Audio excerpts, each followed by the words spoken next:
Unknown contacts. You could have checked the duty roster. He did. I'm clear, woman. Clear for 48 hours. I've just finished a 3-week stretch without a break. 100% call out, he said, so we call everybody. Doesn't think I give my all, is that it? The chief superintendent doesn't confide in me, sir. I can well believe it. Now, tell me something about this body. Found by a railwayman taking a shortcut home about 4 this morning, in the trees on the other side of the West End sidings. Baron's Wood. Sir? That's what they call it. It was part of my patch when I transferred to this godforsaken town. There's a scrubby old common on one side and the odd day school sports field on the other. Path runs alongside the field as far as the canal. The sort of place women should avoid like the plague. The body is female, I take it? Yes, schoolgirl from the look of it. God, not again.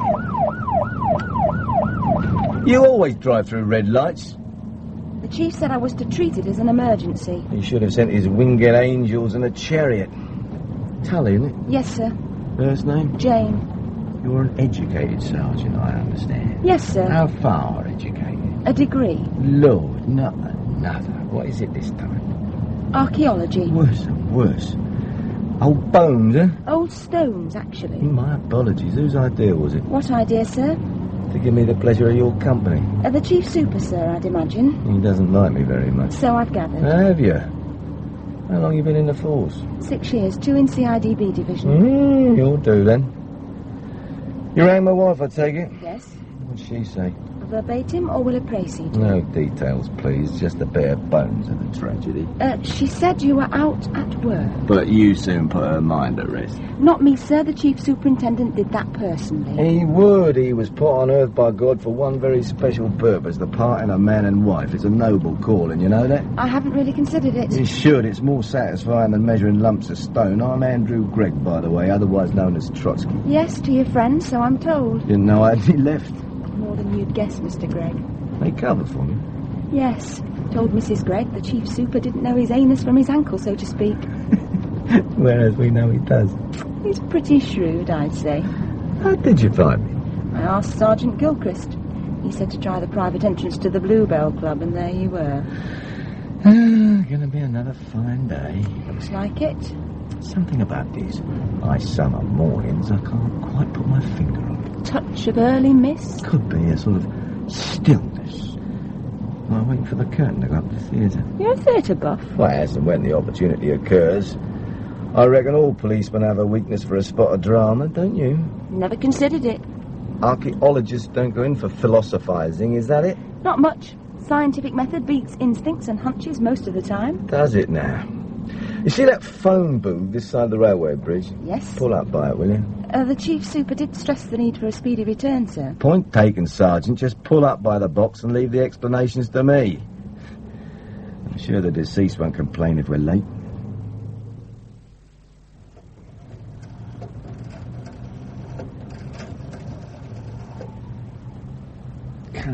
Come on, you dozy bitch. Oh, hang on. You, Annie? Yeah, it's me, Andy. Sorry to get up again. What? Yeah, I know it was bad. No, come on, Annie. I didn't ask them to send a squad car to your back door.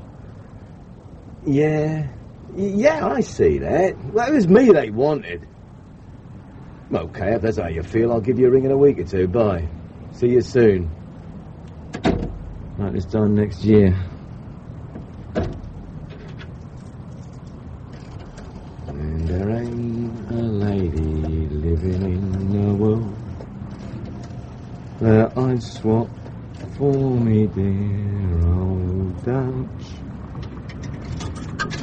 That you, love? Yeah. Yeah, they reached me. I'm on my way now. What? Oh, it's a murder. Harrigan's idea of fun. Everybody there, including the canteen cook. Yeah, I'm sorry they woke you. No, I was seeing a snap. Sergeant Gilchrist knew perfectly well where I was. All right, they should have asked him earlier.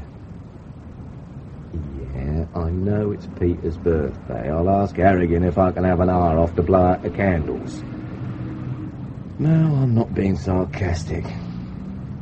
You all right, love? I'm a hopeless, selfish bastard. Look after yourself. Bye. See you soon. In a lawyer's office discussing divorce, I reckon, thanks to Mr. Bloody Harrigan. Morning, Mr. Harrigan. Oh, you managed to get here then? Fresh as a daisy, all rearing to go. You took your time about it. Off duty, Mr. Harrigan. You're lucky to get me at all. Where's this body, Sergeant? I haven't finished, Gregg. Finished what, sir? Getting an explanation why it took you so long to answer my emergency call. I just said I was off duty, Mr. Harrigan. And it took a minute or two longer than I expected to get me trousers on.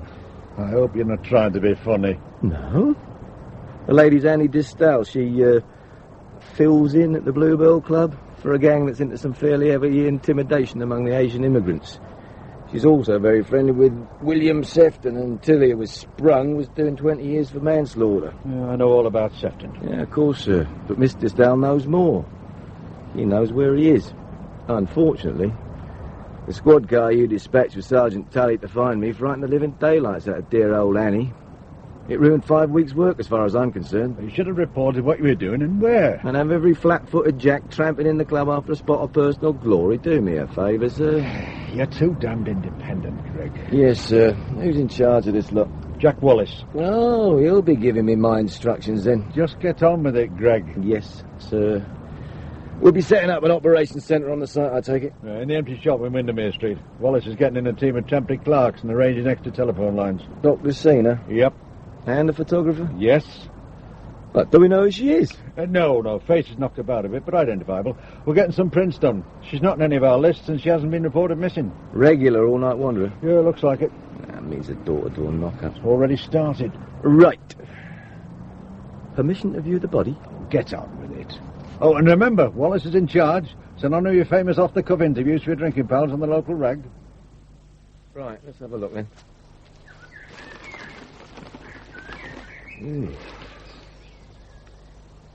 Not very pretty, is it? No. Been a pretty girl, then. Very. What age would you say? 15 or 16. Maybe a bit older. Common face, know what I mean? Well... Not the sort you see in the Tatler. Bit pudgy round the nose, floppy mouth. Common as in little breeding, agree? Not really. I mean, that slightly overweight look is fairly common in late adolescent girls of all classes. I stand corrected. Poor little devil. Yeah, it's a lousy world, Tully. Yes. You all right? Yes. You're looking a bit green round the gills. No, I'm all right, honestly. Had any breakfast? No. Snap. And we're not likely to get any lunch.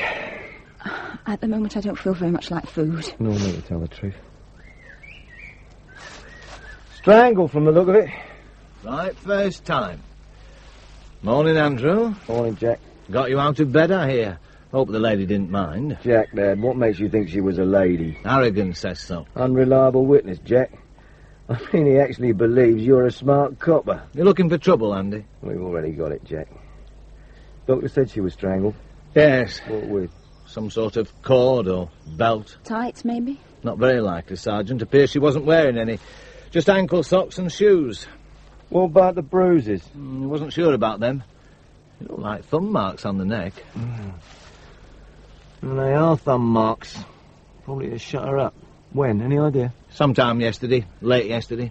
Afternoon, evening? Oh, God, Andy, you know old Ferguson on times of deaths. Do I not? He'll tell us all in his own good time, including whether or not she's been sexually assaulted. Oh, I'd have thought that was fairly obvious, sir. No? Is it? Tell her, Jack. Oh, lots of funny folk about these days, Tully. Well, why take her clothes off, then? But did he? Or they? Or did she? Where are her clothes, by the way? About 20 yards that way. Nothing torn, just strewn about, as if she'd taken them off herself. Or had them taken off after she was dead. Is that likely? I told you, Tully, there's plenty of funny folk about these days. Funny enough to move her 20 yards from her clothes. Well, she could have run this far and got caught. True. No tights, you say? No. Ankle socks and shoes. Oh, and dirty feet. What? Well, dirty feet, look. Well, they are a bit, aren't they? Don't get many these days. Probably lives in a house without a bath. Very likely. You don't find many of those these days. Well, I don't know. There's precious few baths in the streets off Raglan Road. All due to come down in slum clearance. Before the end of the century? Feet not scratched? No, she wasn't dragged. Ran? Walked. Or was carried. But why? To move her further away from the path. But why leave her clothes? Why, indeed. Daft, isn't it? And what's dafter is the way she was put into this little hollow and partly covered with leaves. So well hidden, the first railwayman to pass spots her. So she wasn't hidden. Or whoever was covering her was disturbed and ran off. More than possible. Seen enough? Yes. All right, Andy, now what? Continue as before, local house to house. She's local, all right. Out of some slummy back street. Yeah. Oh, you could try the local social services. No, what for? Feckless families to start with. She's been missing the best part of 24 hours, but Mum and Dad haven't reported it. Could be Dad's inside or other kids are in care. Find the house that's 10 to 1, the villain's round the next corner. Right. Oh, talking of villains... No. Sergeant Tully's going to check record for all local blokes with convictions, people out on licence, tramps, boozers, known perverts, simpletons and so forth. On my own? Well, I'm sure Chief Inspector Wallace will give you a couple of assistants. And when the computer collapses with exhaustion, talk to Tom Gilchrist. He'll fill any blanks as far as local lads are concerned. Yes, sir.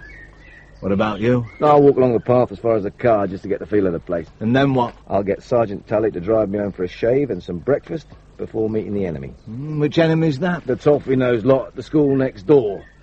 Somebody there might have seen a thing or two. All right. But don't give him any of your bolshy lectures. Oh, and remember, Harrigan's holding a full briefing at 12:30 in the incident centre. Everybody, including you, to be there. Righty-o, comrade. How nice it is to be wanted. All right, Sergeant. Yes, sir. Think you can cope? I hope so. First murder inquiry, is it? Yes. Well, stick close to Gregg. He's very sharp. Yes, sir. His own worst enemy, though. Doesn't believe in hanging, jail sentences, or police brutality. Thinks the chief constable's a fascist beast. He doesn't. Bloody does, and says so. Would have been super by now, but for that. And the chip on his other shoulder. What chip, sir? Education. Had none to speak of after 15. Married a school teacher. There's 2 bright kids and objects to graduates coming in to run the force. Oh, Lord. Yeah, that's why Harrigan put you under his wing. It'll do the pair of you a world of good to get better acquainted. Well, lovely grub. Just what the doctor ordered. Oh, it's you, Andrew. It is? Expecting someone else? I thought it might be a burglar or someone interesting for a change. Sorry to disappoint you. What are you doing home at this time? Picking up a pile of exam scripts. How about you? Concocting a 4-star, 5-course lunch. You didn't get any breakfast. You should try coming home more often. I'll tell the chief super. You want some of this? What is it? French onion soup. Oh, I suppose I'd better. Not too much, though. What's to follow? Cold meat and chips. I'll settle for yoghurt and cheese. Funny stuff, this, don't you think? Why? Well, is it French soup with onions in, or soup which includes French onions? Are you really asking? Just thinking aloud. Your friends were pretty agitated this morning. Where were you? The Bluebell Club.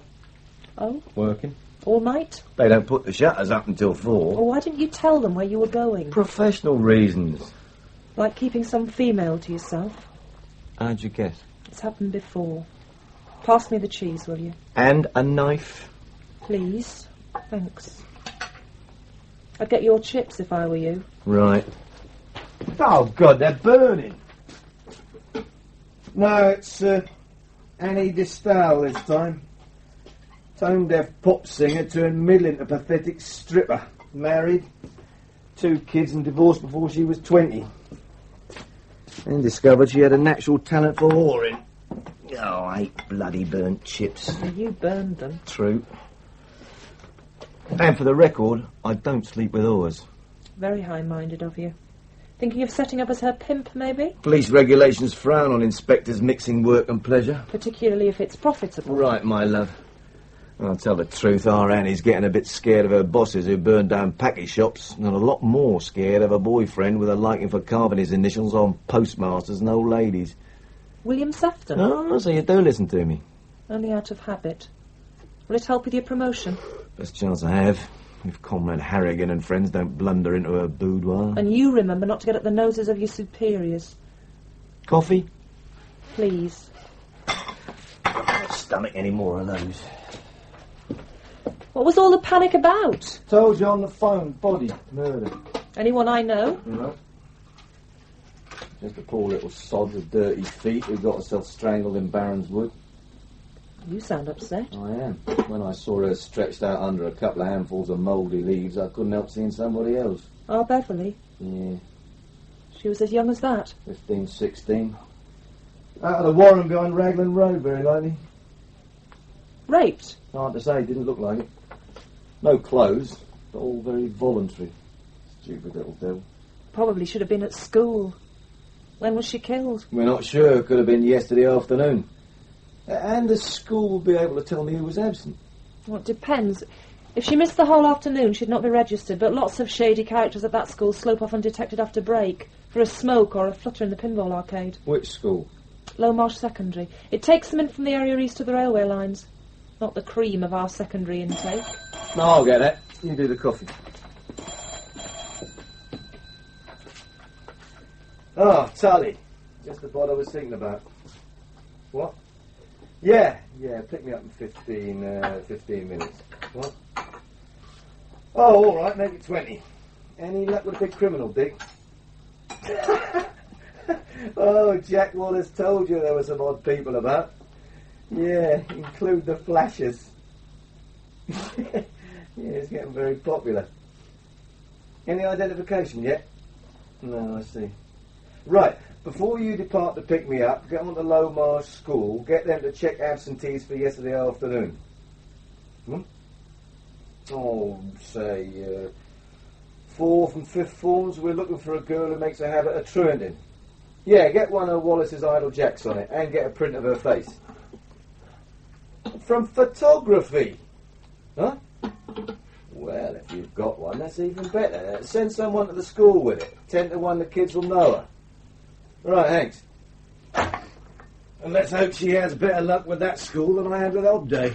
What were you doing there? Seeking permission to talk to the lads. What on earth for?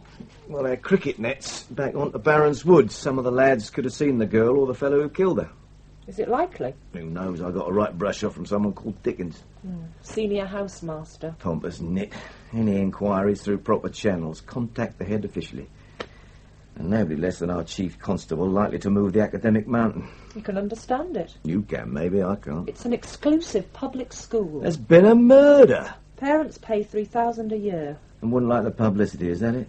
Yes, that's it. My God, Pat, what kind of society do we live in? It's a good school. So you keep telling me. It's not where I want Peter to go. Well, I do. $3,000 a year? He'll get a scholarship, and if he does, he'll get a bursary as a day scholar. The council will pay the fees, which are a lot less than $3,000. And if he doesn't?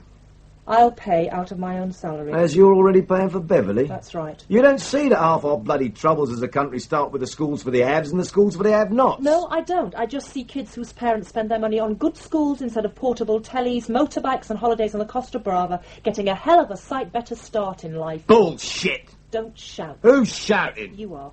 You always do when you have no logical argument. Must be something they taught you at Hill End Council School. No.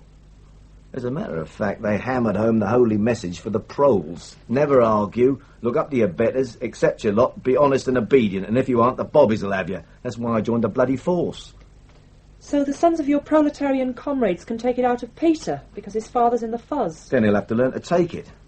There's nothing to be ashamed of in being a copper, you know. I didn't say there was. Well, we put up with a lot from some of your intellectual friends.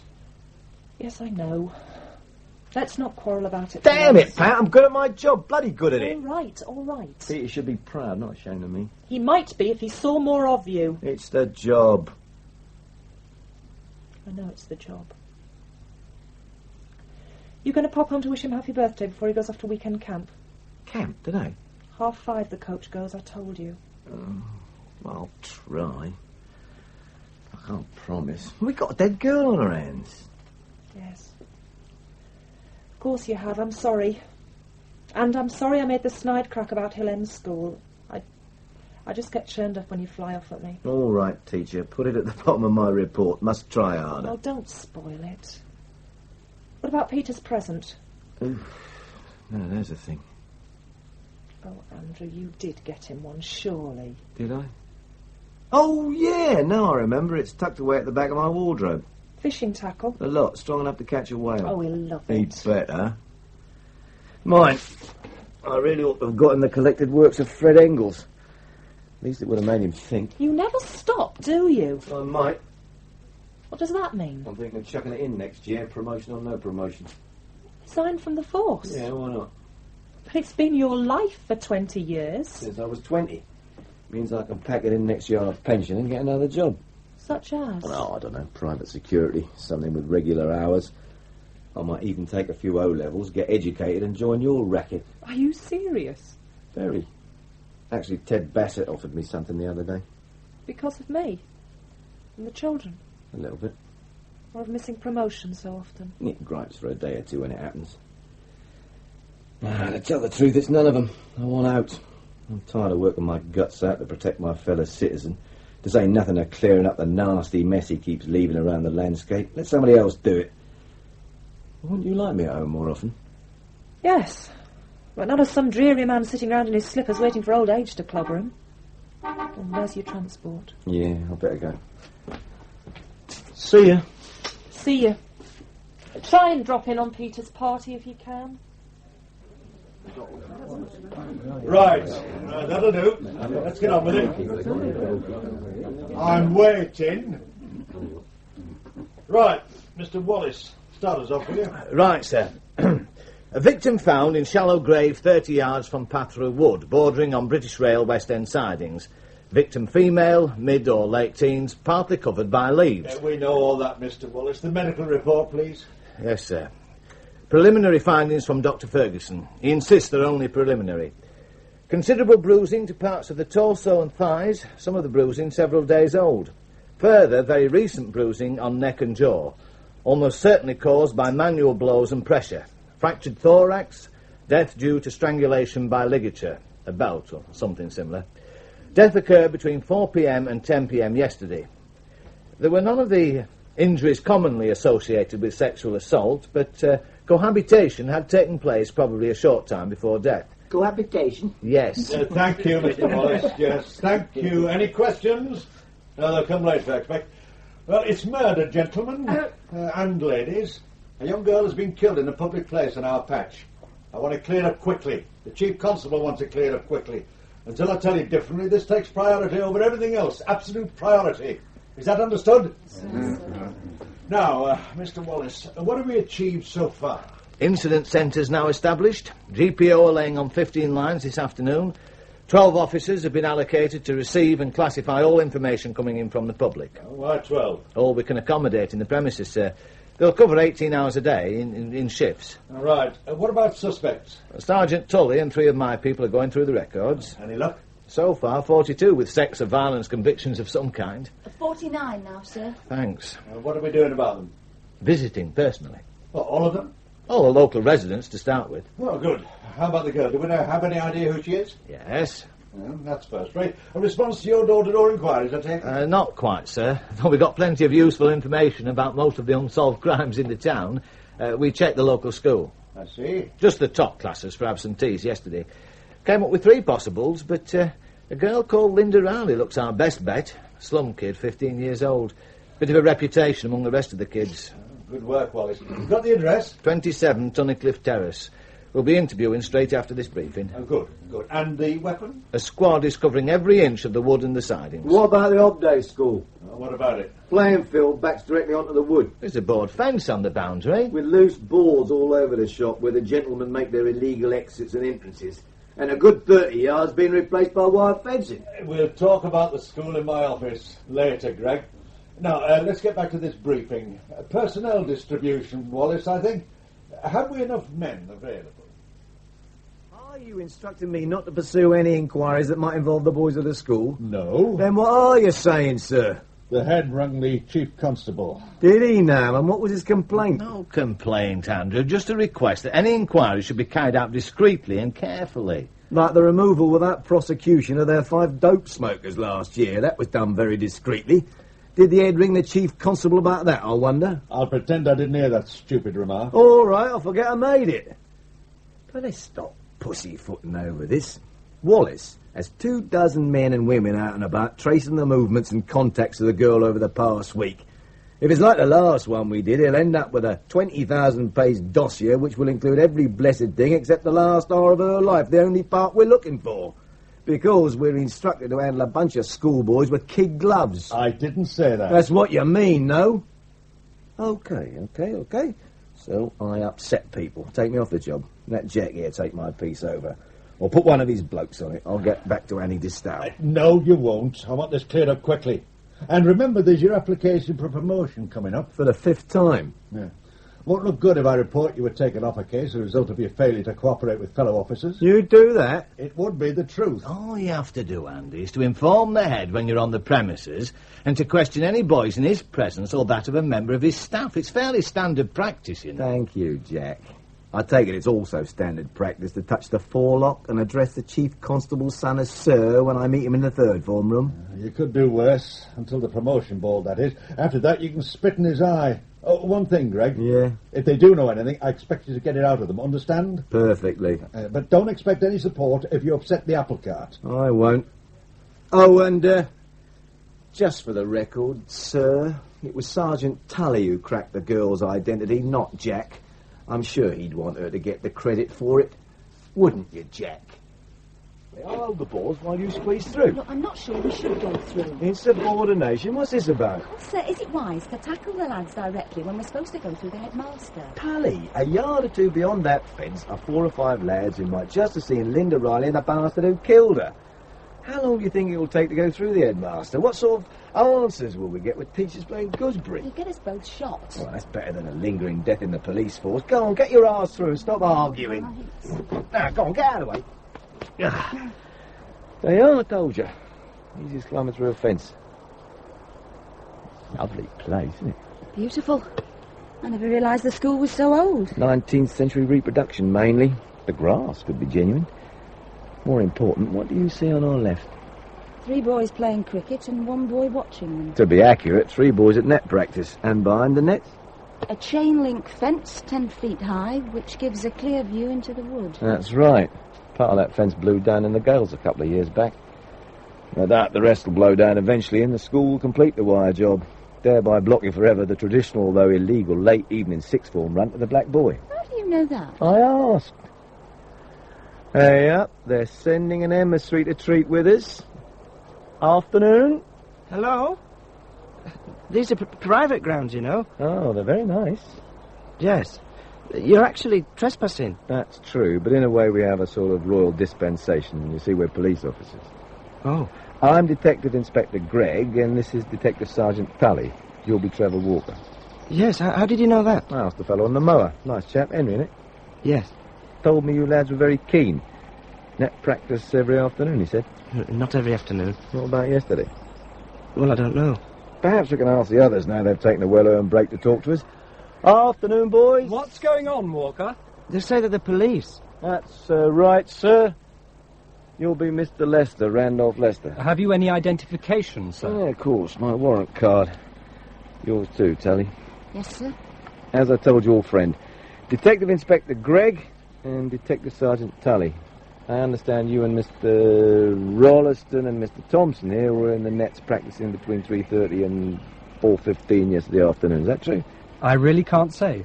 Oh, that's a pity. How about your friends? I'm sorry, sir, but the head gave explicit instructions that we were not to answer any questions unless he or another member of staff was present. He said that? Yes, sir. To the whole school. It isn't that we don't want to help your investigation. Do you know what our investigation's about? No, the head didn't say. Well, yesterday afternoon, possibly whilst you lot were knocking a ball about, a 15-year-old girl called Linda Riley died in that wood not 100 yards from your nets. Both the bowlers and Mr. Walker here could have seen anyone walking along that path or going into the wood. All I want to know is, did you see anyone during that time? Well, how about it, Mr. Rolliston? I'm sorry, Inspector. We must all obey the head's instructions. After all, if we don't, what sort of example will we be setting the rest of the chaps? Ah, you're special. We're prefects. Oh, I see. Awfully sorry about it, sir. Oh, just one answer. Did you see anyone walk along that path yesterday afternoon? We might as well tell him, Lester. Not allowed, Walker. Sorry, Inspector. I'll tell the head you want to talk to us. I'm sure he'll arrange it. Oh, he'll arrange it all right, and I'll be there. It'll give me great pleasure to take 4 snotty-nosed twits down a peg or two. Come on, Tully, let's go before I puke all over these hallowed grounds. All right. right. Get it off your chest. Get what off my chest, sir? I blew it. I let all the prejudices creep out from under the carpet. You're entitled to your prejudices. But... It wasn't very wise to call them names. No. You know him? Only from this afternoon's encounter. Well, Randolph Lester's old man is Sir John Lester, the electronics giant, and according to Henry, the grass cutter, they've all solid 22-carat gold backgrounds. And one of them, Roddeston, is the true son of the loins of the Lord Lieutenant of the county. Who happens to have our chief constable among his many admirers. But not Detective Inspector Gregg. Ring the head and arrange an interview with the gang as soon as possible. Tomorrow morning or afternoon. Either. What about the girl? Any information? Linda. Oh, the usual. Physically somewhat precocious, emotionally retarded. Not very bright. No. Any record? No. Social services have been on guard for a year or so. That lot of good it did her. Why? Well, mother's a human flop out. First baby at 15, 5 since, 3 surviving, married and divorced. Been bashed about by various undistinguished male cohabitants. It's what the DHSS calls them. She had a social security doc several times for taking them on. Pity the DHSS had anything better to do. The current situation? Present male companion, one Frank McCullum, Scot, unemployed. Previous employment in road construction as labourer. No record as far as we can tell. Oh, he's 25, by the way. Linda's mum's 33. What do the neighbours think? I haven't got that far yet, sir. No, of course you haven't. You covered a hell of a lot more ground than I thought possible. What about the suspects? Not very promising. 5 of the real villains are doing time, and there's only one genuine next street local on the list. Who's that? Roland Lewis. Oh, Rolo? Never. He's the archetypal failure, even as a flasher. His last victim was the vicar's wife. She advocated Sundays in church on his knees. He retreated in some confusion. Well, he was out and about yesterday and didn't want to tell us where, so Wallace has kept him in for further inquiries. He makes daisy chains for little children. If it's Rolo, I'm the next candidate for chief constable. So what do we do? Exactly what Jack Wallace did. Take him in and give him a rough time. What did the teacher say about Linda? Unanimous verdict. She was one of nature's sweeties. Dried her heart out, was almost too anxious to please. And inevitably gets taken for a ride by every unscrupulous bastard that comes along. You know, Tully, I could easily get involved in this one. Where next, sir? What time is it? 10 to 3. I think they'll be interviewing the bereaved parents about now. Yes, Mr. Harrigan and Mr. Wallace. And full retinue. It'll be 4 before they're clear. There's no good poking my nose in till the first excitement's over, say 5, half past. Gives me time to push on with a bit of private business. Well, I'll arrange the school meeting. Yeah. Then you nip back to the Nick, grab a copy of Ferguson's medical report and pick me up about 4:30 in Market Square for a swift ceremonial drive to St. Peter's 12th birthday rave-up.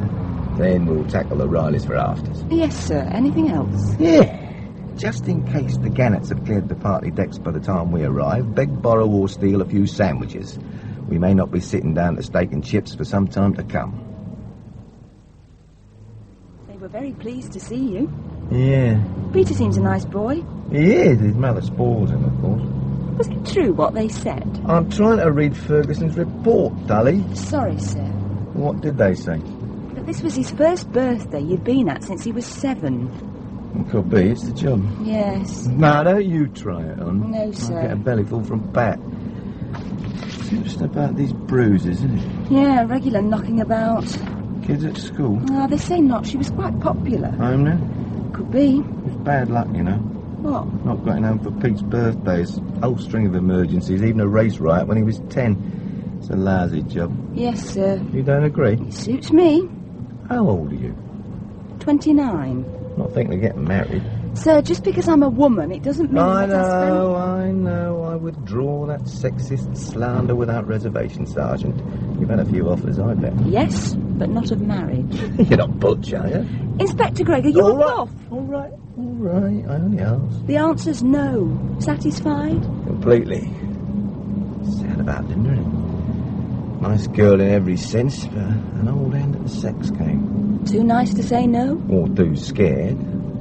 We'll have to try to find out which, won't we? You think I'd killed her the way they go on? You've had visitors, then? Knocking on the door saying how sorry they are and staring at you as if you were something in a zoo. Well, that's only to be expected, I'm sorry to say. Newspaper men been yet? Only the local. Took our pictures on the settee and borrowed Linda's photo. The one in a bikini. Said she'd be on front page. No, I shouldn't be surprised. Frank says the London papers will be up. Frank? Oh, that's you, Mr. McCallum. Yes. I told her to keep her mouth shut till she sees the colour of their money. Frank says they might go to 10,000 quid, is that right? They might, and they might not. Depends whether they think it's dirty enough. And what you're prepared to tell them. I'd have thought you'd be more interested in helping to catch the villain who killed Linda. I am. Look, Frank and me answered a whole load of questions from your other lot. They said we was very helpful. I'm sure you were. Then why'd you come asking more? You won't bring Linda back. Nothing will do that, Mrs. Riley. What puzzles us is why you didn't report Linda missing when she didn't come home last night. It wasn't the first time, that's why. But didn't you worry? What's the use? They do what they want these days. Well, did you try to stop her? We asked her where she was going. And what did she say to that? Out. So she said. Going out. How often she do this? Plenty of times. 5 or 6 times a year. All night? Yeah. God knows where she got to. Sleeping rough from the looks of her. Well, you know about that, do you? I've done my share. But you didn't try to find out where she was going? Well, I should have. She wasn't my child. You got any children of your own? None that I'm paying for. Viv's expecting a wee in next January. Yours? Huh, what a question you ask a fella. Could be mine, I suppose. And you really weren't worried about Linda's nights out? Me, woman? Why ask me? Ask her mother. What about it, Mrs. Riley? Of course I was worried. I'm worried over all my bairns. Linda wouldn't listen. She was never home from school till after 5 and always out with her friends. So she said. Who do you think she was out with? It isn't hard to guess, is it?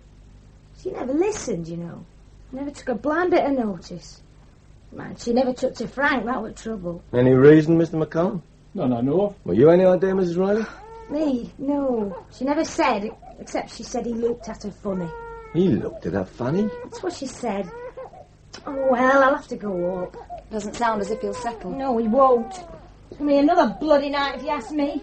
Finished with me, have you? Yeah, for the moment. Mind you, we'd like a longer chat in a day or two. Well, I don't know what the hell for. Keep your voices down a bit. We'll try. Well? Well, what? Now she's out of the way, you can tell me. Tell you what? Why, Linda didn't like you. She was a cheeky little cow. Didn't like you shacking up with Mams, eh? Didn't give tuppence for her, ma'am. Is that why you thumped her? Now, hold on. She's bruised, McCullum. Old bruises round her ribs and thighs. Not done yesterday, a week ago more likely, maybe longer. Why ask me? You're a big man. Used to hard physical work. Road construction, wasn't it? Yeah, 4 years till I cut back. Don't think I like being unemployed. I don't. I enjoy work. I earn money in my pocket. I'm sure you do. Man, I'll go anywhere. Do anything that needs muscle, but the bastards don't want me. I know. So you laid here with Viv Riley, who's a shagged out old woman at 33, and you're only 25. So your roof over my head. What's the lassie do? Making a few notes. I don't like it. It's all right, Frank. They can't be used in court. I haven't charged you yet. Charge me with what? I don't know. Do you, Tully? Yes, sir. Oh. Well, you better take over then. Aren't you sorry Linda's dead, Mr. McCullum? Yes. But you don't seem very sorry. You called her a cheeky cow. She was. It's not what they said at school. She was quiet, well-behaved, did as she was told. But at home she's cheeky, does as she likes, comes home late, stays out all night. Why? I don't know. But I do. What do you think of her mother? What's that got to do with it? A lot. She's a fat, sloppy, whining slut. You're going to tell her that? If I have to. And look at this place. It's filthy. Look at the kids. Dirty. Do you know what the social services call women like her? No. Tell me. Inadequate. Can't cope. Never could. Never will. And you've been shacked up with her for a year. That's how I like it. Why? You're 8 years younger. You're clean and smart. You look after yourself. But not for Mrs. Riley, is it, Mr. McCullum? I've no idea what you're talking about. Linda. I'm talking about Linda. I'm talking about sex with a minor, Mr. McCullum. You're talking daft. How old was she when you started, eh? 14? Judges don't like your sort, you know. Installed in the role of a father and taking advantage of a schoolgirl daughter. I'm not her father. She wasn't my daughter. But you had her, didn't you, McCullum? Used your muscle on her. Thumped her around the ribs when she objected. Serious, are you? You and your sort make me sick. Prove it, you ugly bitch. She's dead. Prove it. Well, it explains why she was late home from school and spent nights out sleeping rough, doesn't it? Explains nothing. Try proving it. Oh, I'll do that, Frank. One more foul word to my sergeant and I'll have you inside, and believe me, you muscle-bound lout, I'll have you screaming to sign a confession inside 24 hours. And then I'll get your Mrs. Riley in to corroborate the story and maybe a few of the neighbours. It's funny how little personal details get known in a street like this. Now, where were you yesterday afternoon?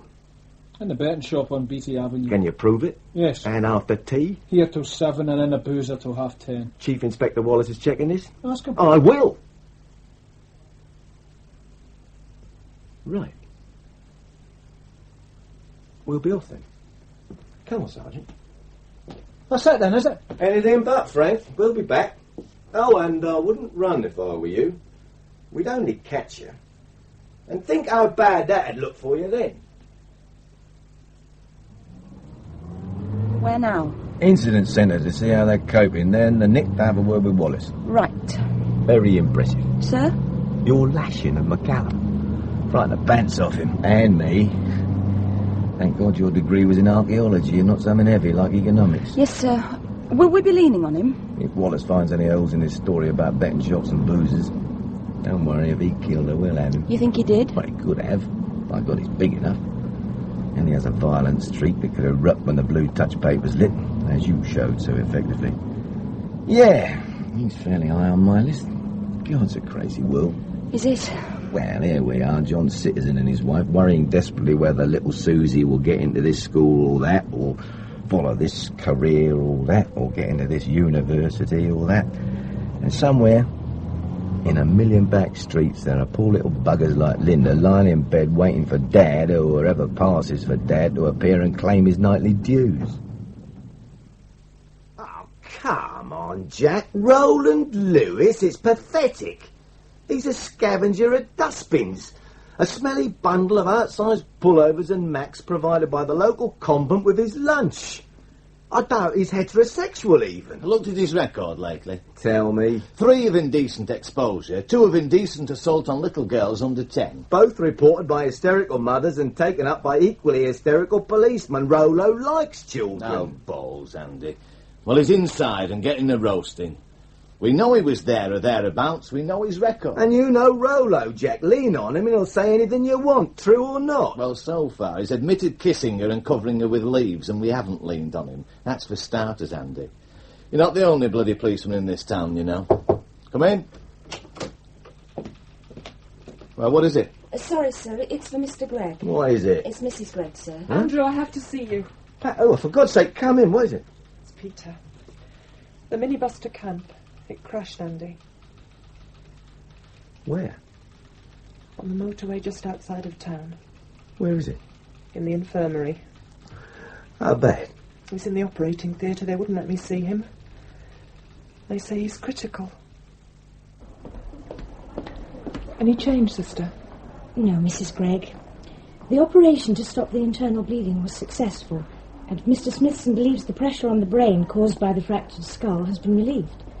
All we can do now is to wait for him to regain consciousness. It might be quite a time before that happens, or it might be quite quickly.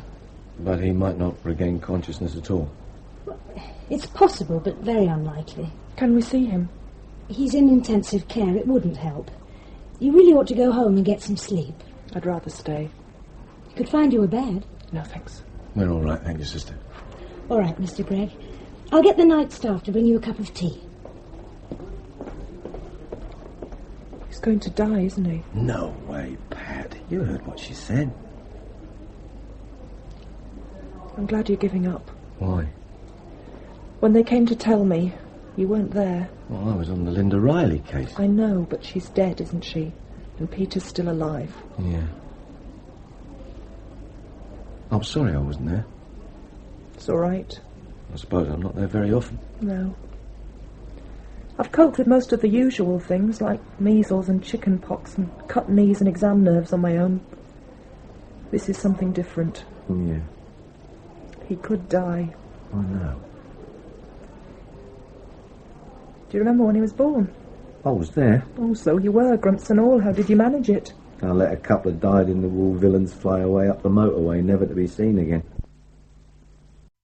Sergeant keeping late hours. Come on, Tully. We're both wide awake. Well, what is it at this hour? I'm terribly sorry, sir. And Mrs. Gregg. How is he? Still unconscious. But surviving, thank God. Why aren't you in bed? I'm just going off duty, sir. Are they going to charge Roland Lewis? Bloody idiots. Well, he's made all sorts of incriminating statements. He was certainly in the wood when she was there, dead or otherwise. I see. That's not why you called. No, sir. I wanted to find out how your son was getting on and to warn you there's an almighty row brewing over our talk with those boys this afternoon. Thanks. I rather expected it. But in view of what's happened to Pete, it doesn't matter a tuppenny damn, does it? Yes. I see. Yes, I'll do that. Thank you very much. Which one was it? The ward's sister. He's still unconscious, but otherwise progressing satisfactorily. She sounded quite hopeful. That's good. She told me he also has a broken arm and collarbone. Apparently they regard those as minor injuries. Comparatively speaking, I suppose they are. I'm going round to see him after 10. The surgeon will have been round by then. I'll come with you. Well, what about work? What about yours? The head was very nice. Told me to take off the day and not to come until Peter was out of danger. He will get better, won't he, Andy? Nothing surer. You're not just saying that. No, of course not. You won't cry? No. No, I'll save it for later. Have you got permission to take time off? No. Oh, Andy, you should. Ah, they'll ring if they want me. Jane Tully will have put Harrigan in the picture. She seems nice. Or a detective sergeant. No, nice. She's not your usual sergeant. That's Trotter, isn't it? He's just had his appendix nicked. He's happily recuperating. Tully was allocated yesterday. One of Harrigan's stupid jokes. Good at her job. Very nasty when she wants to be. More coffee. No. What was that about the school? No, it's just something stupid I did yesterday. What? Questioned some of the lads at Ob Days on their own after Harrigan had ordered me to do it only in the presence of staff. I needn't worry about going to work. I'm probably suspended anyway. Oh, Andrew, why? Why a lot of things these days? I was just being bloody minded after our lunchtime sparring match over the school, and Harrigan's official crap got up my nose. Not very clever with a promotion application in. Not very clever, full stop. That's why I'm jagging it in. I'm doing too many daft things. I don't know why. You need a holiday. No, I need a different job. They've driven me hard, Pat. Body and soul, too many hours, too many days. It's beginning to show. Why don't you take a break? Go sick. I'm not sick. I don't mean physically. You think I'm going balmy? I didn't say that. But I'm sure you should see a doctor. No, thanks. I'll hang on for a year, then get out. Before my wife leaves me, I hope. Who said that? Your mum said. She shouldn't have. True, though. It's plain enough to see we've been poisoned for each other for the last 2 or 3 years. Well, it hasn't been much fun. No fun at all. You changed. We both changed. Yes. Yes, you're right. First 5 years you made teaching look dull.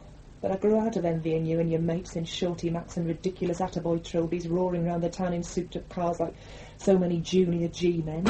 So did I. Yes. But when I wanted a husband and the kids wanted a dad, all I got was a dedicated policeman growing harder and more casual year by year. Casual, maybe, not so hard. Oh, yes. You go on talking about policemen with social responsibilities, but there isn't tuppence to choose between you and Jack Wallace or Harrigan or any of them. You're just another hard-nosed Jack, and I don't like it. You got all the right words. I learned them from you. Am I so bad? Pretty bloody awful. I suppose it's too late to say I'm sorry. Yes. If we're into the truth game. At long last we are, it seems. Well, can we put the bits together? I don't know. I don't think I want to. Well, I do. It's why I'm resigning, but I can't guarantee the change. Not even with Peter's accident. I know. Well, what happens if we split? There's a headship coming up at Tower Walk. It's mine if I apply. You'll apply? Wouldn't you? Take the kids? If you wouldn't mind too much. Oh, poor old Peter. Yeah. Blow wait until 10:30. So I'll get your coat on. We'll go and see how he is now. Right, Andrew. Cool off. That's an order. Stuff your order. I came in as per instructions. Don't expect gratitude. My lad's in intensive care. His mother's feeling pretty sick about it. I ought to be with her, not here. Yeah, I know. I'm sorry. The Chief Constable insisted. This is the Reverend Dr. John Cartwright. How do you do? Inspector Gregg, I had no idea your son was so badly injured. I do hope he'll pull through. They say he's got a good chance. Dr. Cartwright is the headmaster of the Hobday School. I see. The Chief Constable insisted on an official apology, which I've offered Dr. Cartwright on behalf of the force, and a personal apology from you as the officer involved. What for? I hope I don't have to tell you that. Well, someone does. I think perhaps, Chief Superintendent, we can dispense with this formality. I have not asked for, nor do I require, any apology from Inspector Gregg. I take it there's been an official complaint. No. Dr. Cartwright informed us that the normal and agreed procedure for talking to his boys has not been complied with. So, this is just a domestic kick up the backside for me in front of a member of the public. No. Then what the hell is it? An opportunity, I hope, Inspector, to confirm your opinion that the boys practising in the nets had observed the girl and her assailant. Wallace has seen the boys in the presence of Dr. Cartwright and taken statements. Dr. Cartwright and the boys were extremely cooperative and we're most grateful. They saw the girl? Yes, between 4 and 4:15. On the path? Yes. Everything normal? Yes, she watched them playing for a minute or two before walking on. It's all in the statement. And her assailant? Roland Lewis, without a doubt. Without a line-up? Later this morning. You said her assailant, Dr. Cartwright. Yes? The boys saw her being attacked. Oh, no. No, they merely described the man following the girl. I used the word assailant unwisely, perhaps. Reacting to statements concerning Mr. Lewis made by Inspector Wallace and Mr. Harrigan, perhaps. Well, yes, I suppose, yes. Yeah. Well, I'm sorry I fell off the handle. Oh, that's all right. I quite understand. I also apologise for quizzing your lads unofficially. Oh. All right, Mr. Harrigan? Dr. Cartwright? Oh, yes. Really unnecessary. But accepted, certainly, without reservation. A rush of enthusiasm that got out of hand, I'm afraid. Good lads, are they? Oh, very good. Reliable? Yes. Trustworthy? Oh, absolutely. Lester is a first-class young man. Head boy designate. Superb sportsman. Academically very sound. Born leader. Oh, if there is such a thing. He certainly has a charismatic personality. I noticed the others took orders from him almost without question. Thompson and Rolleston would, of course. They've run their school courses in his shadow for 4 or 5 years. What about Trevor Walker? Ah, you noticed. The odd man out. Parents abroad, you know. No games to speak of. Patchy as far as studies are concerned. I must say I was very pleased when Lester took the boy under his not inconsiderable wing last year. Very nervous, I thought. His stammer, you mean? No, not just that. I got the impression he was a bit scared of the others. You certainly absorbed a great deal in your brief talk, Inspector. Not difficult, sir, when staff are absent. Throws them on their own resources. Now, that may be true, Inspector, but their resources are not much of a match for those of a couple of very experienced police officers. I have a duty to my boys and parents, which is just as valid as yours is to the public. True. I mean, would you want your... I'm sorry, forget that. Point taken, sir. I would not like either of my children interrogated by police without an adult present to see fair play. I do hope your boy recovers fully. So do I. I understand his name is on our applicant list for entry next year. Yes, his mother is very keen on him joining the school. Can I say we will take into account any difficulties your boy may face following his accident? That's very reassuring. Mind you, without his broken bones, I doubt he'd make your 4th 11 at cricket. But he's a very passable fisherman and a fervent supporter of the local rugby league club. And what was all that about? What? Well, roaring like a wounded bull and for no damn reason, suddenly turning the penitential cheek. I'm tired. Been nearly 3 days since I had a real sleep. Temper flares, but I can't keep it up. Anyway, I let you off the hook. Yeah, you could say that. On the other hand, it also got you off the hook. I don't see that. That's not unusual these days. How long have we known each other? Huh? 18, 19 years, long enough. Yeah, long enough for you to forget the difference in rank. Oh, there you... And don't give me any crap about injustice. You stuck because you deserve to be stuck.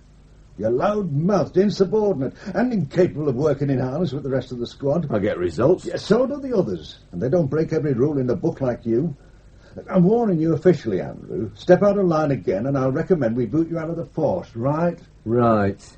I intend leaving next year anyway. Yeah, so I hear. You should be pleased. Oh, well, not really. Given time, you'll make a reasonable copper.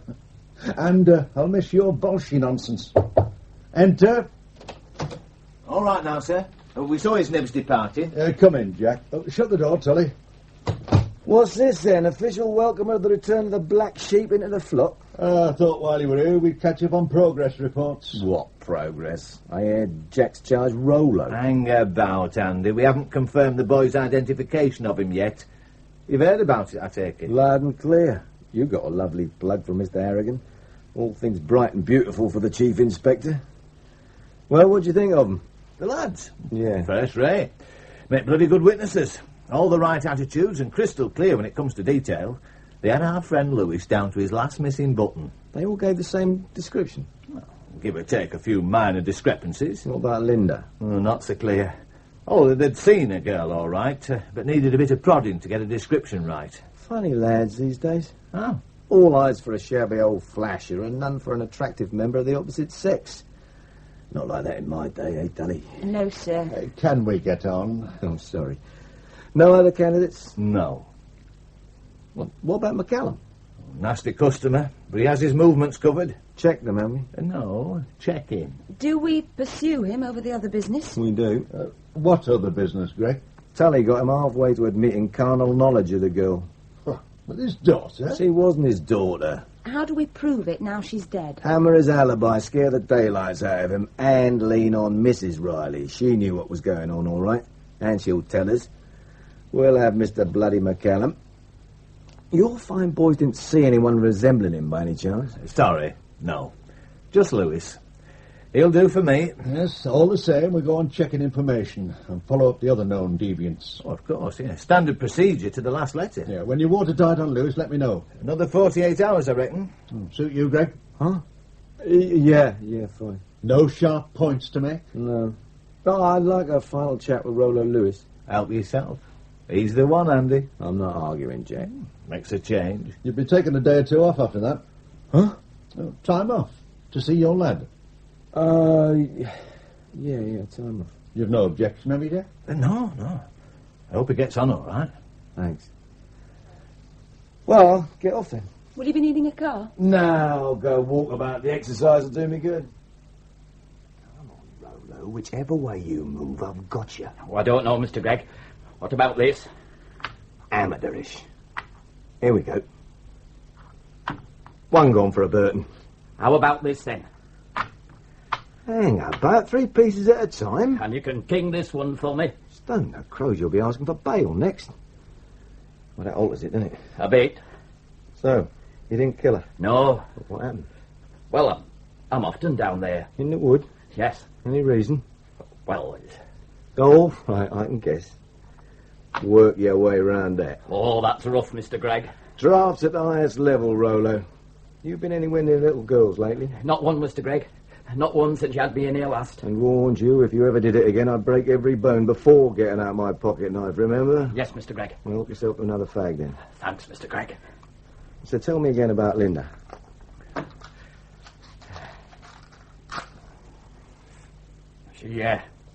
She was lying on the grass. Dead? Yes.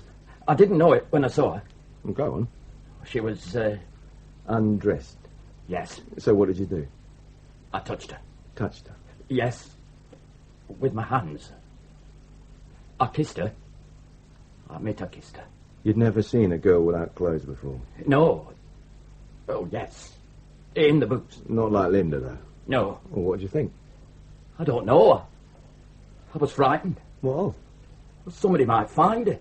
You wanted to keep her for yourself? Of course I did. That's why I carried her to my den. You got a den, have you? Yes. That's where I hide till live. Well, that's where I hide. So you carried her to your den? Yes. Then I covered her with leaves and things. Why? So nobody would find her. I wasn't going to hurt her, Mr. Gregg. I just wanted to keep her for myself. But she was dead, Rollo. I didn't know. I thought she was asleep. Did you? Now, I want you to listen very carefully. Understand? Yes, Mr. Gregg. Rollo. Did you hurt Linda in any way? No. You didn't try to... I wouldn't do that, Mr. Gregg. You know I only wanted to touch. Yeah, I know that, Rollo. Well, I'll see what I can do. Oh, thank you. What about our game? Stop the train! You killed her! I didn't. You killed her! I didn't. You dirty, stinking pervert! You killed her! Never! Got her to take of her clothes. No! Interfered with her. No, I didn't. Then killed her. No. Go on, admit it. I didn't. You smell, don't you? Yes. You lie. Yes. You put your dirty hands on little girls. Not now. No, you- I do. You killed Linda Riley. Never, Mr. Gregg, I never. God's my witness, Mr. Gregg. I never hurt her at all. All right, Rollo. Now get up and stop blubbering. For now, I'll believe you. But God help you if you've been lying. Mr. Gregg, honest, I haven't. Sorry about the drafts, but you'd have lost anyway. You're a born loser, Rollo. And it takes one to know one. Hello, Inspector. Oh, hello, Sally. Everything okay? So. We've been looking for you. Yeah, I lost it. Well, yes, at least no one knew where you'd gone. I'm just thinking things out. I'm feeding the ducks a few bricks. No bread on you, I suppose. No. Pity. Your wife rang the station twice. She was expecting you at the hospital.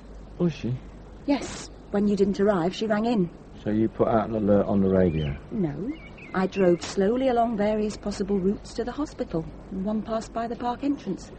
I came in on the off chance. You ought to ring her. I will. She said to tell you if I saw you, Peter regained consciousness around 4 o'clock. 4 o'clock. This afternoon, he's doing fine, and so are the others. Others? Well, there were 4 other casualties when the minibus hit the bridge. 3 children and a teacher, and none of them badly hurt. Good. You didn't know? Probably. I must have forgotten in the general confusion. Well, apparently nearly all the staff and kids from school have rung or sent flowers to the hospital. Oh, that's nice. Don't you think you ought to make a move? I suppose so. It's after 6. Getting cold now, isn't it? Have you been here all day? I mean, since you saw Roland Lewis? I think it's very likely. Don't you know? Well, I don't remember exactly.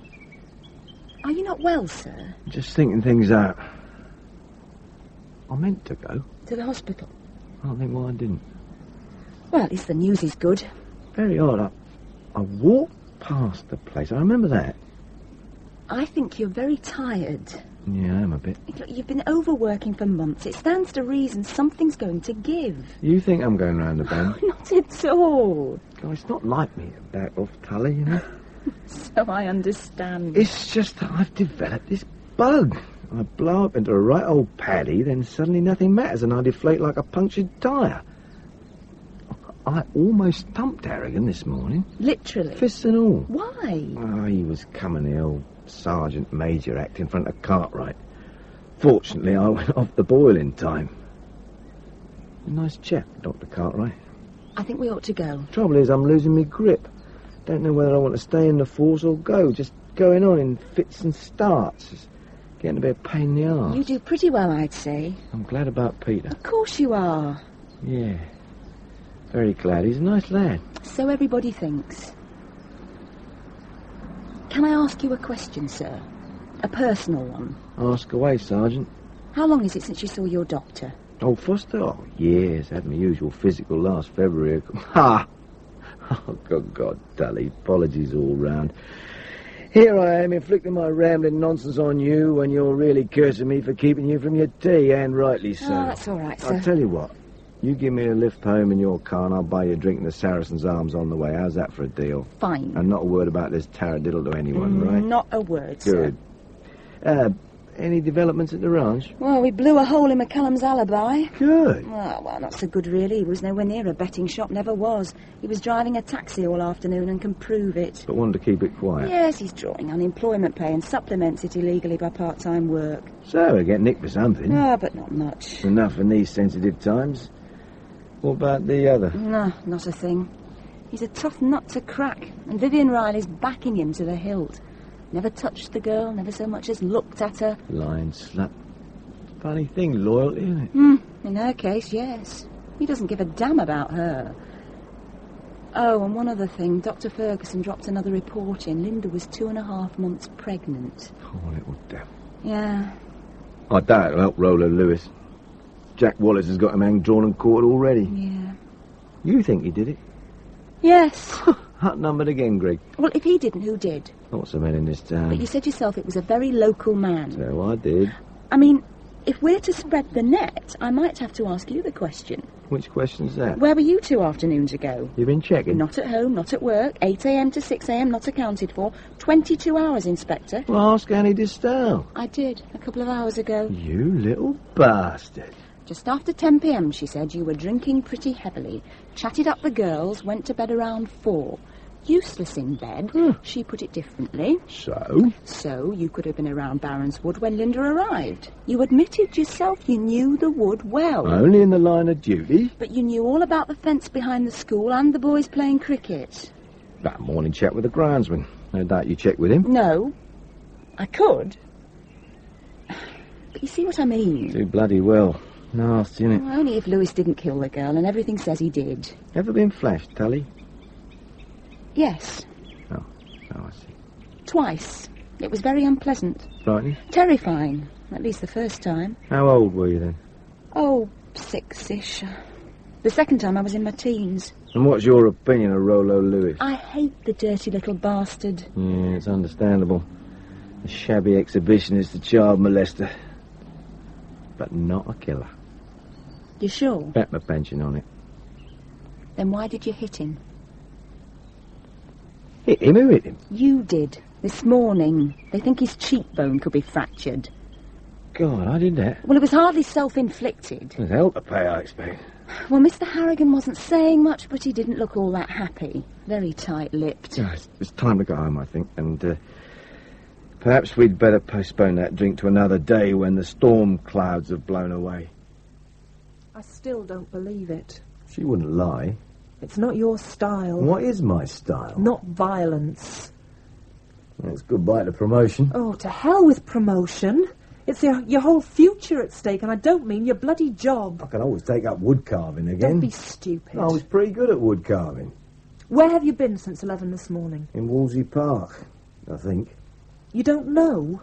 I'm not certain. I was there when Tully found me, about 6, throwing stones at the bloody ducks. Why didn't you come to the hospital? I think I set off to come. 7 hours lost. And Tully told me. Totally blank? Totally. What is it, Andrew? God knows. The end result of 5 lousy years. Does anybody else know, apart from your sergeant? No, and Tully will keep her mouth shut. I'll make an appointment for you to see the doctor. Yeah, in a day or two. Tomorrow. No. You're being silly. Maybe. It's good news about Pete. Yes. How long will it take? He'll probably be out within a month, and with luck we'll be back to normal in 3 or 4 months. It could have been worse. Cartwright said they take the accident into account when they consider his application. Which Cartwright? Dr. Cartwright, the Rev, Ed Olddays. You met him? I ate humble pie about asking his precious lads a few harmless questions against Harrigan's orders. And what did Harrigan say? Take 500 lines. Andrew. Well, the equivalent. I understand he is not pleased. Has it happened before? What? This blackout thing? Once? Well, twice, maybe, hard to say. Do you know what you did last Wednesday afternoon? Yes, precisely. Maths with fifth form groups. It's not just a trivial lapse of memory, for God's sake. You're having a breakdown. No doubt about it, Andrew. In ordinary circumstances, we'd be putting the evidence to the chief and you'd be facing charges of assault. How bad is he? He's not so bad he won't recover by this time tomorrow. Apart from a black eye and a few bruises, but that's not the point. Jack Wallace won't be pleased. Bloody furious. Means you'd have to hold on to Lewis another day or two before he dare put him up in front of the magistrate. You said in ordinary circumstances, Mr. Harrigan. Yes, Mrs. Gregg. There's something else? Well, yes. It's why I'm here and not hauling Andrew into my office. Worse. Not in my book. All right, Tom, get it over. Right. Well, we're not going to hammer you over Lewis's thumping because we don't think you intended it. In fact, we don't think you were aware you were doing it. Rationally aware, that is. You mean I'm bloody mad? I mean exactly what I said. Oh, I'd sooner take my chance on an assault charge. No way, Andrew. We're not doing you a favour. We're looking after our own interests. I had Cartwright on the phone a couple of hours ago. Cartwright? I thought we sorted him out. Yeah, we did, this morning. This afternoon, apparently, you turned up at the school, harassed a whole gang of lads, threatened to use force on some of them, and scared young Walker to death. Oh, come on, Tom. Pull the other. I was nowhere near the place. You were near enough to barge into Cartwright's study in order to abuse him, lecture him on the iniquities of the education system, and then burst into tears. Thank God he's an understanding man. How understanding? He doesn't want a repeat performance. He thinks you're ill, mentally ill. And you agree? He can't be trusted. In my opinion, you're dangerous. I've consulted the Chief Constable. He agrees that you're to be suspended from duty immediately. On what grounds? Well, let's just say medical. Unfit for duties. Until when? For 6 months. Unless we receive an earlier psychiatric report that's favourable. And if you don't get one? Well, with great regret, compulsory retirement on health grounds. I'm damn sorry, Andrew. I really am. It's the best you could hope for. Thanks. And, thanks for coming to tell me. Oh, that's all right. No, I appreciate it. And so does Pat, don't you, love? Yes, of course. It's all rather too much to take in, of course. I'm sorry to be the one to pass on the bad news. Not your fault. Now have a drink. Well, no arguments. We'll all have one. After all, I'll not get much chance to offer anybody one where I'm going for the next month or two.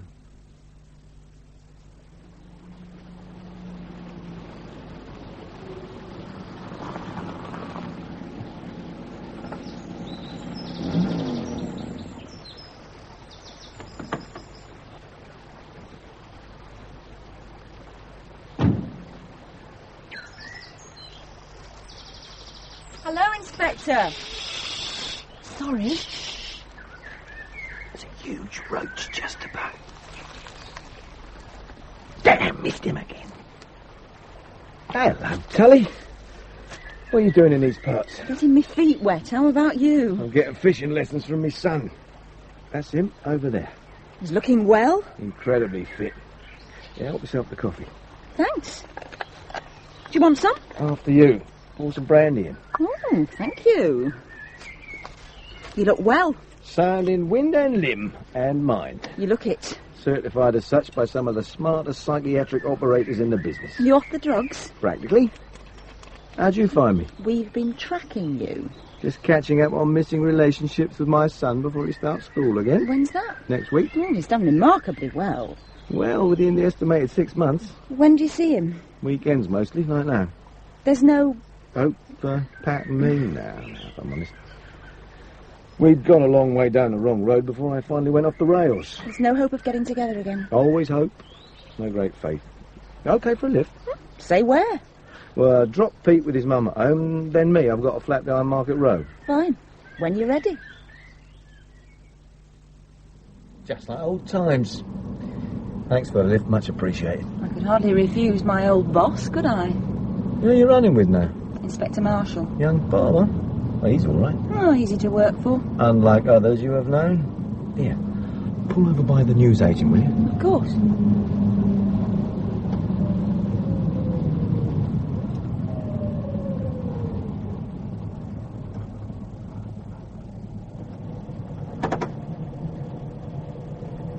You see that creep over there? What, in the brown jacket and blue trousers? Yeah, Leslie Asp.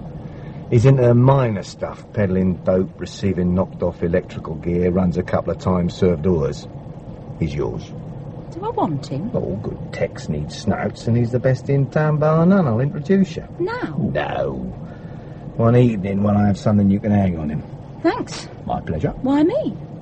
Well, I owe you for all those visits to the nut hatchery. Anyway, I'll not need snouts in records. Yeah, they could have done better for you than records. Oh, I don't know. It'll give me another 6 months on pay to readjust. After all, they could have sacked me. Suppose so. Was it as bad as it looked? More or less. Depressing. How have you fared? Oh, okay. No more murders. That's something. I see Rolo got life. As expected. Poor sod. He'll have a hard time in jail. They don't like sex offenders, particularly when youngsters are involved. What happened to McCullum? Oh, 6 months for gaining money by false pretences. How? Yes, Wallace dropped the rest. Said there was no mileage in it. Probably right. Hello? What is it? Young Trevor Walker from the school. Think I'll have a word with him. Oh, not again, Andrew. Only to apologise. Well, come with me to see fair play, if you like. It'll give you a chance to appreciate the new improved model at close quarters. quiet as any sucking dove, I promise you. I'm totally at a loss, Inspector Gregg. After all the trouble you've caused us and yourself, you accost one of my boys again. In public this time. Cost is a fairly strong term, sir. More of a chat. An apology, if you like, for all the distress my previous actions caused him. There was nothing unpleasant or even official in my talk with the lad. Sergeant Tully can bear that out. None at all, Dr. Cartwright. Once he'd recovered from his surprise, Trevor was relaxed and cheerful. There was quite a lot of banter between him and the inspector. Banter? About what? The magazines he'd just purchased. Girly magazines. Girly? Oh, I see. Normal enough for lads of that age, sir. Maybe. We hardly encouraged literature of that sort in the school. No, of course not, sir. But if that was all your meeting with Walker was about, why the deputation? Perhaps I can explain that, Dr. Cartwright. Well, I hope you can, Chief Superintendent. One police car at the entrance is bad enough. Two will certainly attract attention. When Inspector Gregg and Sergeant Tully talked with the boy, it was on a friendly basis to restore good relations. I'm here to assure you that the meeting was exactly as Inspector Gregg has indicated. We had no intention of reopening old wounds. But the Linda Riley case is now closed, surely? Mr. Lewis is serving a prison sentence for it, yes, sir. Then why are you all here? And why have I got my school captain and 3 sixth formers outside my door waiting to be interviewed? Well, sir, just as you don't mark your interest or your records as closed on any of your boys when they leave school, neither do we automatically regard a case as closed when an individual is found guilty and punished, or vice versa. There are often loose ends, little inconsistencies. As a race, policemen don't like loose ends. They disturb us, wake us up in the middle of the night sometimes. Yes, Chief Superintendent, I take the point. What are you trying to tell me? Well, in the course of Inspector Gregg's friendly chat with Mr. Walker yesterday, Mr. Walker said something which, to be absolutely fair to Mr. Lewis, who is, after all, serving a life sentence, needs a little clarification. And what was this something? I'd rather not say till we have the boys with us. I see. And if I refuse to let you meet the boys? I shall have to ask them to accompany us to the station to help us complete our inquiries. Oh, is it that serious? Murder is usually regarded as serious. It is, just to clear up one small point, sir. Very well. Open the door, Sergeant. Come in, Lester. Bring the others with you. That's it. And sorry about the crush. Can't be helped. Now, Chief Superintendent, could we continue? Not me, sir. Inspector Gregg has the inquiry. Right. Now, remember, boys, if at any time you don't wish to answer or you require advice, I'm here to help you. No, nothing like that, Dr. Cartwright. Just 2 or 3 little questions, all friendly. You remember yesterday, Trevor? Yes? You were buying magazines when I saw you. Yes, on photography. And the others. Photography in a different sense, eh? Well... No, not to worry. Dr. Cartwright knows. They were for yourself? Yes. That's not what you told us yesterday, Trevor. You said you were buying them for Mr. Lester and his friends, isn't that so? Not true, sir. Oh, so if Dr. Cartwright or a member of staff glanced into your locker, Mr. Lester, there'd be no sign of the magazines or the paperback novels or the cigarettes. We regard the boys' cupboards and desks and studies as very private, Inspector. Of course, Dr. Cartwright. And I really don't see the importance. None, really, just curiosity. Young Mr. Walker had, as they say, goods to the value of £10 or more. On being teased a little about the nature of his purchases, he became a little embarrassed. He intimated he was little more than an errand boy. I got the impression he'd been somewhat press-ganged into the shopping trip. £10 worth? At least that's it. And cigarettes? 3 or 4 packs. What, do you smoke, Walker? No, sir. Well, sir, I thought I might try as an experiment, sir. 3 packets? Perhaps I should look into a few cupboards, Inspector. You'll find the books and the cigarettes in my room, sir. Yours, Lester? Yes, sir. We, Thompson, Rolleston and myself, lent Walker a few pounds to help him get a present for his sister. Well, that's what he said. When he came back with the other stuff, I confiscated it, the lot, sir. I see. Well, Walker? Sir, I mean, Lester said, will you see, sir? Dr. Cartwright, I'm sure you'd rather sort this little problem out after we've gone. Yes, I think I would, Inspector. Thank you. As far as I'm concerned, you see, I was pretty cheered up to see Mr. Walker's parcel of naked ladies. Showed he was just a normal 18-year-old after all, and so are his friends. Enjoy the pictures, Mr. Lester. No, it doesn't matter. Mustn't say a word that might be used in evidence against you. Oh, for heaven's sake, Inspector. Get on with it, Gregg. Sorry, sir. You see, lads, I could never understand why you had apparently never spotted an attractive young female, especially when I heard from some of her friends at school, the other school, you know, that she was in the habit of walking along that particular path regularly when you were out playing cricket. Lots of people walked along there. Oh, yeah, well, you can describe them, perhaps, in the sort of detail you described Mr. Lewis. Some of them, no doubt, sir. Good, good. You see, when I made this point to Mr. Walker yesterday, he got quite confused. What did he reply, Sergeant? Well, sir, you said you were surprised Mr. Lester and his friends hadn't nipped over the fence for a bit of you-know-what in the bracken with Linda. Oh, really? And Mr. Walker said, no fear, Randy would never let us touch any girl with dirty feet. Dirty feet? Do you think that means you'd let them touch a girl with clean feet, Mr. Lester? You bloody fool, Walker! He is, isn't he, Mr. Lester? You see, we've checked and rechecked every statement you and your friends made, right down to Linda's ankle socks and plimsolls. I wonder how Mr. Walker knew Linda had dirty feet. Well, sir, that's easy. There was... Never mind, young man. I'll hear your explanation myself. With or without your assistance, Dr. Cartwright, my colleagues will question each of the others singly, either here at the station. And this time, by God, we're going to have the truth if it takes till Christmas to get it. Here he is, hiding his triumph in half a pint. All tied up, is it? Charged and dumped in the remand centre overnight. Kept strictly apart until magistrate court appearance in the morning, despite all their clever lawyers. Good idea, that, Andy. Keeping the young buggers apart for questions. Common sense check. Randolph Lester could have prompted and probably would have prompted the others given half a chance. Right lad, that one. Oh, but Al Capone in the making. Had half the school in the palm of his hand. Yeah, but weren't they glad to shop him? Prisoners turning on their jailer, Tully. No, more than that, I think. Apart from young Walker, who was just terrorised into being a slave, the others went with him willingly. Don't forget how few Nazis there were in Germany after Hitler died. Oh, he's philosophising in his cups. My plot was right, then. Pretty well. Linda had been doing him little favours for most of the summer. Lester took his pleasure in private, but he made the others perform in public, except young Walker. He only got to watch until the last afternoon. Now, what did Linda get out of it? Quit a time and a couple of missed periods, according to one of them. Ashley Rolleston. Well, Linda patient and willing was one thing. Linda pregnant was another. She scared the hell out of them when she said she'd let everybody know what was going on. Lester belted her one to shut her up, and she got hysterical. Tara Linda.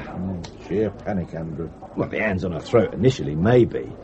The old school tie around her neck was just cold-blooded murder. But whose tie?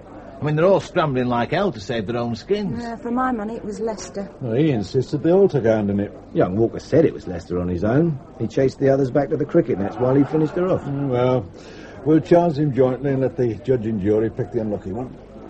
When does Rolo get out? As soon as the official machinery can be activated. 2 or 3 weeks, maybe. All ready to flash it at old ladies, eh, Tully? Among others. Let me catch him at it and he'll regret it, the dirty little swine. Right, drink up, Jack. Time we were back in the shop to repel all the hordes of lawyers and pressmen from London. You two staying? For a minute or two, I owe Sergeant Tully a couple on my own account. Well, don't go over the limit. She's been told to drive you around for the foreseeable future. If you agree, that is. I don't understand. Tully will tell you all about it. Come on, Jack. Night, Tully. Good night, sir. Night, Andrew. Night, Tom. Oh, and thanks for putting us right. Well, accidental. Purely accidental. Oh, not in my book. Jack. Right, sir. Night, you two. Good night. Night. What was that all about? The transfer to records has been cancelled. Has it now?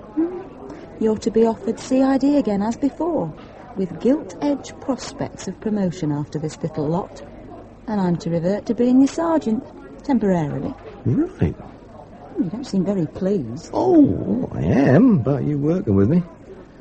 I'm not sure records wouldn't have been safer for my last 6 months of service. You're still going? I ought to. We'll see. You're funny. Funny, yeah. Well, if Jack Wallace had pulled off what you've done, he'd be as tight as a tick and telling the world what a genius he is. Yeah, well, I'm not displeased, but... You're still thinking about Dr. Cartwright? Darling, you're psychic. In half an hour today, we destroyed almost everything he spent 30 years creating. His career, his trust in his boys and his faith in his own values and judgments. We murdered him. And he didn't deserve it, Tally. Agreed. You ready to go? Go? Where, for God's sake? Somewhere slightly less public. What for? Oh, dear. Do I have to spell it out? Let's have a couple of drinks to start with. And after that, Andrew Gregg, it depends on you.